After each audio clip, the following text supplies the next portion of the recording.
I am excited that I get a chance to finally nail you down after you've been time traveling for so long. I know. It's grueling. I can only imagine. But you have a new single coming out here, More Love. Shortly, it drops, the 19th. Um, Yeah.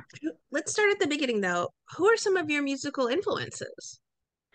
It kind of runs the gamut. I grew up listening to a lot of Fleetwood Mac, Bruce Springsteen, like a lot of more singer-songwritery type stuff, but then also was really into David Bowie and Patti LaBelle, Tina Turner, and then big diva singers like obviously Patti, Whitney Houston, Aretha, Gladys, Celine, those people. And then I was a huge fan of pop music. So I love the Backstreet Boys and Britney and Christina and all that stuff. So I think I'm a big blend of all that stuff together, which is kind of weird, but I don't know. It works, I think. I was going to say it's a great amalgamation to me. Well, as we mentioned, you have More Love coming out here shortly. Talk about the story behind the single. Yeah, I wrote that one after a night out with friends, and it was a really fun evening, and we were just all in the moment and having and just we loved each other so much. It was one of those things where it was just like I wanted more of that. And I sat down and as a producer of electronic pop music primarily, I usually start with either like I have an idea in my head, a song in my head, or I create a track and then kind of write with that in mind. And for this one, I just sat down with my guitar, and it was kind of a throwback to how I used to write when I was first starting to write music, and the song just flowed out of me. And so it was my intention to make that part of the song, and not, instead of, I could have easily made it a super like my typical sound, um super electronic, but I wanted to sort of lean into the acoustic guitar, and sort of tip my hat to that time in my life, and in lieu of covering it up, highlight it.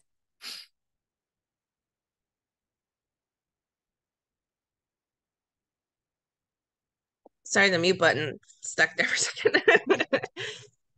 What do you think it is then about the song that people are going to relate to? Is it that they need more love in their life, that they're just going to be addicted to those incredible pop hooks you have with it?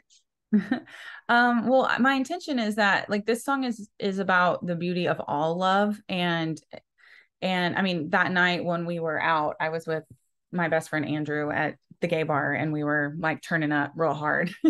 And so that's like a huge part of the song is love in all its forms. And so yeah, I think that will resonate with people. I think it's easy to feel that. And when I've played this song for people during the process, they've all said like, "Oh my God, this feels like a pride song." And I'm like, "That's so funny," because it kind of is. I mean, that was what it was about. It's about the celebration of pure love, whatever that is, and without feeling guilty or restricted or shameful about it, and being okay with reveling in that feeling, because that is the best feeling on the planet. And what I love about this song, and I don't know if I'm allowed to say what I like, that you love your own songs, everybody's supposed to like do this fake humility thing or whatever. I mean, I'm humbled every day, so I don't need to like fake it. I am humbled every day, but I love this song because it's expressing something that means a lot to me, but also because of its simplicity. The hook literally is just more love. It's not anything crazy, but it's all I want is more love. It's such a simple sentiment, but it also means so much. So, as a writer, like, I feel like we like to overcomplicate things a lot of times, but sometimes the hardest thing to write is the simplest thing, because it's all been said and done before. And yeah, so I'm really proud of how simple that is, but also how it's kind of complicated at the same time. You recorded this in your childhood bedroom. How did that opportunity come about? So I wouldn't call it an opportunity. I had already tracked all the vocals for the song, and then my thing is, when the way I record vocals, it's all technical stuff, so it's probably boring to people, but I record like super compressed, not record into my system compressed, but I listen back with a lot of compression, with reverb, with things to like make me like get in the mood or whatever.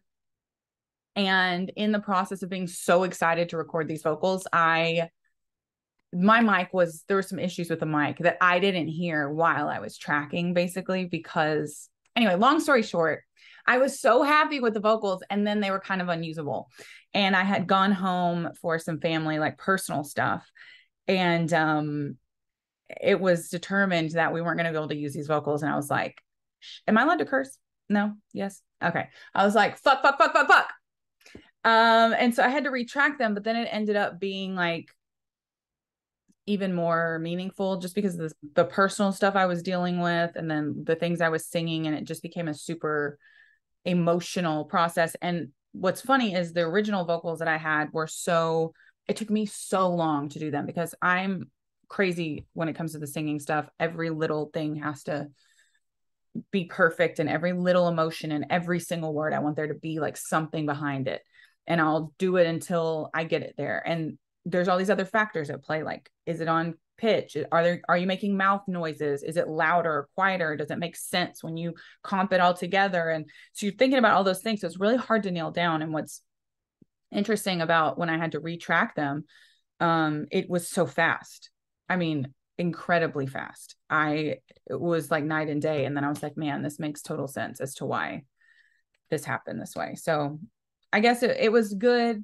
It was frustrating that I had to redo all of them after all the painstaking work, but then it was actually good because I think they ended up being better than they were before.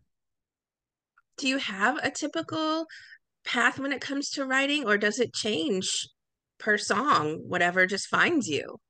It definitely is different with every song. So, there's times where I'll just be driving in my car and I'll have a song idea and I'll voice memo it to my phone and then get home and start making a track. Or sometimes I just sit around and make tracks, just make beats for fun. And sometimes that'll like spark an idea. Or a lot of the songs I write are, while a lot of them are silly and over the top and funny, they're based on something real. So a lot of it happens after an event. Like I went to the CMT, like randomly went to the CMT Awards and CMT Video Awards, I guess. And I walked the red carpet, and then like the next day I wrote this, and I got in Getty Images or whatever. And the next day I wrote this song called Get the Getty, like in my car, based on me just saying, well, to one of my friends, yeah, I gotta get the Getty. And then next thing I know, now I have a song called Get the Getty. So it happens that way. But then sometimes, it's with an instrument, with a piano or a guitar, or it's something I've been working on a long time. Like I have lots of themes or lyrical stuff or melodies that I keep trying to incorporate or keep trying to make into a song, and it doesn't happen. And then one day all of a sudden it just happens. So it is totally different every time. When it comes to production side of it, are you always hands-on? Have you ever stepped back and let anyone do it? I know you are a music producer yourself. Mm-hmm. Yeah, so I went to college for music production and like music business stuff. So I've always been producing, but there was a time like at the beginning of my career where I didn't produce as much on my stuff, and that was because of, not to get on my hill, but it's because of, I think I just felt as a woman, I was never super encouraged to do those things. I feel like in studio environments, I was often talked over or, disregarded. So for a long time, I didn't take a super active role in the production of my music. Primo the Alien, this project actually began in 2017. It was as a result of being so frustrated with that I just was like, I'm just going to do this by myself. And I really didn't even think I would release the music. I was doing it as just an exercise in like music production. Like, I'm going to make these tracks how I want to do things without anybody telling me what to do. And no one's allowed to be involved at all. Just me. And so I started making the songs, and then the next thing I know, I was like, oh, I actually like this, and this is something I want to do. And then Primo the Alien was born and released my first music. But as for this project. But in the course of that, then becoming more of a producer and production being such a big focus in my life, I then was sort of stagnant in that I was like, I won't let anyone produce with me because I have to prove to everybody that I can do this by myself and I don't need anybody. And that was also a burden too, because then you close yourself off from a lot of growth and a lot of special collaboration. And then I met a producer here in town, Taylor Webb, who I believe is like the best producer in town, the most underrated producer in town. And we went for coffee and we were talking, and I've told this story before, but I was really just like, I kept saying things like, yeah, well, you're a producer. I'm not a real producer, but you're a producer. Da, da, da. And I kept saying stuff like that. And he finally was like, I'm sorry, I've just got to stop you. Why do you keep saying that? Like, why do you keep saying that? And I was just like, I don't know. It's like, you produce your music, so you're a producer kind of thing. And it was really like a aha moment. And I realized I am a producer, and now I don't need to prove that anymore. I'm done trying to prove that to everyone. And that's when I started working with Taylor. And ever since then, the quality of everything I've released has been continues to grow. I think the music is continuing to get better, and we're topping ourselves, and we challenge each other, and it's a true collaborative process, which is so beautiful. Good. And it creates some of the work that I'm the most proud of. Well, you have an incredible new EP set to drop in September. It's called Yeah. We All Hate Ourselves Sometimes, which is quite true. Sad but true, I should say. Yeah. What are some themes you'll be exploring on this EP? So yeah, the whole EP is a bit of a journey from start to finish, like starting with More Love. Starting with We All Hate Ourselves Sometimes, the titular track, and ending with a song called Sad Part of the Happy Movie. And it's really a journey from like self-doubt and acknowledging self-doubt to a place of hope. And it's interesting because even the song We All Hate Ourselves Sometimes, there's hope in that sentence alone, which is sometimes, and that it's not always, and that life is really fucked up and hard for all of us in different ways. But it's also really beautiful in a lot of ways. And also there's hope in this, in saying we, like, it's not just you, you're not alone. Everybody, no matter who you are, you fucking hate yourself sometimes. It's just part of being human. And it's that song in particular, I've been trying to like express in so many different ways. There's so many different songs over the course of my life, and I've never been able to say it in the way that I say it in that song. And that's where it begins. And then it ends with a real acceptance of, the last line of the whole EP is, I believe in something bigger than me.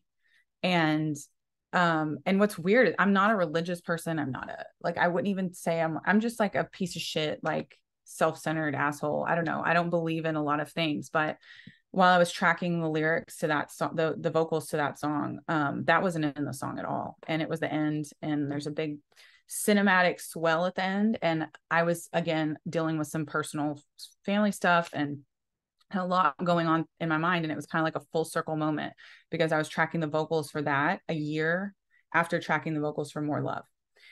And this was just like a few weeks ago. And it was just like, there was so much. And then that just popped out at the end while I was singing. And I believe in something bigger than me. And then I was like, oh my God, this is it. This is the whole like EP. This is what everything means, basically. That was I had to sigh. That was a heavy one, but very Sorry. well said, because we are multifaceted people with different emotions. So this sounds like it runs the gambit, as you as you said, on different emotions that we all experience. Is there a particular track on this that really holds a special place in your heart? Clearly, More Love might be a standout. I think every single song, this is the most emotional. Like, of course, I sing about real things, but I package them in a way that makes it easy for me to express things. So it's always silly or a joke, just kidding, like I'm saying something serious, but it's just a joke. And that's obviously a crutch that I use to, instead of being purely vulnerable, I can like do it like a little bit and then I have something to fall back on, which is like, oh, we're kidding, we're kidding.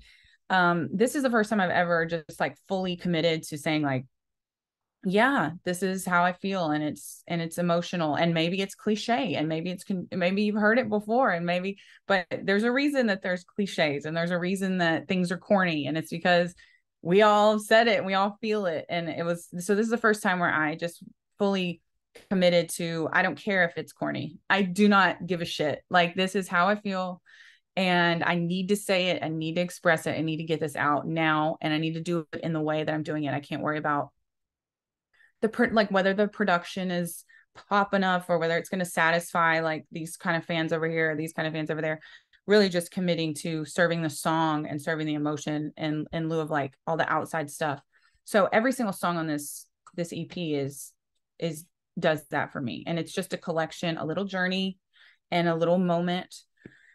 So I couldn't say there's like one over the other. I mean, it's always the newest too. I just finished that part of a happy movie, so that one's the newest and the one I'm like, wow, I can't believe, it came together. But listening through them, they're all really special to me. Are there any of them that challenge you maybe the most creatively, or even that you're most excited to eventually play live? Yeah. I'm not excited to play any of these live just because I like a primo show is usually a big party, and these songs are not like, you're not trying to party to these songs, right? But um maybe if I did like a acoustic one, like unplugged show or something, I don't know. But More Love probably is the easiest to play live. I would say though, in terms of giving trouble with production, everything I put out is so pop and big, and it was very hard for us to toe the line between keeping things chill, like instead of wanting everything, like putting in a million arps and crazy drum stuff, like really trying to keep things like natural and make sense in the world that this EP was creating. So that was tough, was trying to rein things in. But overall, the song that gave us the most trouble was definitely Sad Part of a Happy Movie. It started as one thing. I just had, most of the time when we produce, when I'm working with Taylor, I'll create a demo and get all the big ideas sort of sketched out, like drum vibes and synthy stuff and all that kind of stuff. And on that one, I really just kind of had it was very percussive, and it just kind of had like a drum thing going. So for us trying to get it to a place that made sense with all the other songs was tough. And on that song in particular, we really stalled out, and there was like not tension between us, but what I was trying to do and what he was trying to do were two different things. And neither one of us could see what the other one was doing particularly, right? And not like either one of us were doing anything bad, but we couldn't get to a place where it made sense and it was a thing where I didn't really even like what I did, like I was like, I don't know, whatever it is, it's not right yet. And we brought it to our friend Peter, who goes by Heart Cave, who played bass on all these tracks, live bass. And I was like, Peter, do you have any idea of how to get us out of this rut? We need a change. And so he sent back a more cinematic version of the song with a like big kind of like orchestral swell. And I was just like, boom. And then Taylor and I were able to take that, and that became the foundation for us to finish the song. And it changed the whole trajectory of the song. And it's just, and again, that's the beauty of collaboration. The song would not be what it is. And I think it's a truly stellar song without Heart Cave coming in and working on it. So I'm happy I finally reached a point where I was able to do that and like sort of surrender and let other people do what they do really well. What do you hope lingers then with the audience when they begin to explore this EP as a whole? I really hope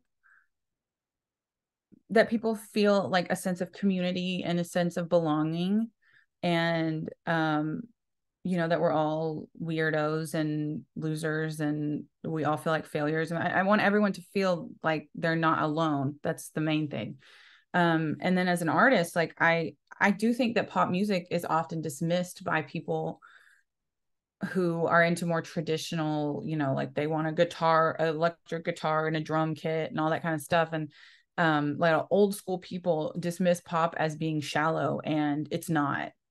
It's just the way it's displayed. But pop music can be very powerful and moving. And so I think for me as like an artist, I hope it's a moment that people who perhaps have labeled me as more of a surface level artist are able to, maybe it's more accessible for them to kind of see that there's a message that they can understand.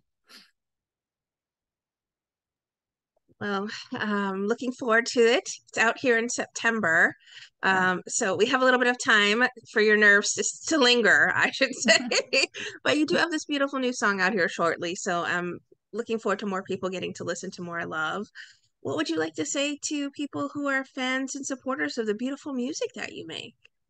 I tell them all the time how much they mean to me. I have a Patreon, and I pretty much go on there and just like I cry on there. I mean, they've all heard this EP already. Like they've heard it from the beginning. I share like the process and how it's been going. So I tell them all the time how much it means to me. I don't need a lot of, I'm not looking to like have 10 bajillion fan, 10,000 million billion, I'm not trying to be a celebrity like that, but I'm trying to have a community of people who get me and get each other, and that we can have like meaningful conversations and also a lot of fun and talk about music and talk about the creative process and all that stuff that means so much to me. So, I'm just grateful for anyone who supports me. And I recently, this is the last thing I'll say. I'm sorry, I'm so long-winded. I'm a very long-winded person. But I have a lot of times have people in the business side of things that will kind of make comments like, oh, like I'm a pill sometimes. I'm very loud. I'm being super, I feel like I'm being very professional in this interview, but I'm a loud, braggadocious, conceited, arrogant asshole with big opinions, and I don't know when to shut my mouth, and it sucks and I can't help it. And I do have people who kind of say things like, oh, I don't know, you like, she should tone it down. Like people are looking at, brands are looking and this, they're looking or whatever. And it's a liability and those kind of things. And your brand, it's always like your brand. And I always try to explain to people that my fans and my community, they don't love me and accept me in spite of those things. They love me and accept me because of those things. And so that's the most beautiful thing to me is that I am able to be myself 110%, and it's like judgment free. So I am so appreciative of that.